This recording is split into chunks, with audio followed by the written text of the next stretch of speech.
ফিরলাম বিরতির পর চোখ রাখবো বাংলার খবরের দিকে। বাংলার নদিয়ার খবর এই মুহূর্তে আপনাদের জানাবো যে গতকাল রাত 12টা নাগাদ নদিয়ার কল্যাণী থানার ঘোড়াগাছা এলাকায় একজনের মৃত্যু হয়েছে এবং যার নাম মুস্কান মণ্ডল বলে জানা যাচ্ছে। এবং যেটা খবর তা হলো যে স্থানীয় একটি মেলা চলছিল, সেখানেই গ্যাস বেলুনের পসরা সাজিয়ে বিক্রি হচ্ছিল। সেই সময় হঠাৎ করে সিলিন্ডার ফেটে জখম হন 4 জন। তাদেরকে কল্যাণী জেএনএম বা মেডিকেল কলেজ হাসপাতালে নিয়ে যাওয়া হয় এবং সেখানেই একজনের মৃত্যু হয়। আহত 3 জনের মধ্যে বেলুন বিক্রেতা রয়েছে। ঘটনায় এলাকায় শোকের ছায়া, তদন্তে কল্যাণী থানার পুলিশ।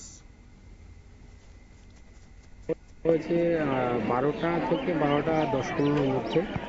অ্যাকচুয়ালি তখন আমাদের ব্যান্ডের সঙ্গে কথা হয়ে গেছে, এটা লাস্ট শিল্পী ছিল যে এই গানটা করে নেমে যাবে। সেইখানে এমন একটা ঘটনা ঘটেছে আমাদের পাশেই ঘোড়াগাছা কল্যাণী ব্লক সগুনা অঞ্চল ঘোড়াগাছের গ্রামেরই আমাদেরই একটা ভাইয়ের বউ, ও বাড়িতে বাচ্চা নিয়ে ঘুমাচ্ছিল। বাচ্চা বেলুন নেবে বলে কান্নাকাটি করছিল, তার জন্যে ওই বৌমা বেলুন নিতে এসেছিল। বেলুন নিতে এসে যে অক্সিজেন গ্যাস বেলুনটা আছে, ওই বেলুনের সিলিন্ডার ফেটে বৌমাটা মারা গেছে। আরও 3 জন আহত হয়েছে। বেলুন আলাদা 2 জন, আর আমাদের এই বৌমাটা আছে, আর একটা বাইরেরই একটা আত্মীয়। বলছি কদিন ধরে এই মেলাটা হচ্ছে? মেলাটা অ্যাকচুয়ালি আমাদের 20, 21, 22 3 দিনের পারমিশন, 3 দিনই মেলা। প্রথম দিনটা কোনো অনুষ্ঠান হয় না, 20 তারিখ, 21 তারিখে বাউল গান, 22 তারিখে ফাংশন। কালকেই লাস্ট মেলা ছিল। গতকাল এখন অবধি কি অবস্থা রয়েছে? অ্যাকচুয়ালি গ্রামে একটা শোক, আহত সবাই, একটা বেদনাজনক ব্যাপার যে একটা প্রাণ চলে গেল।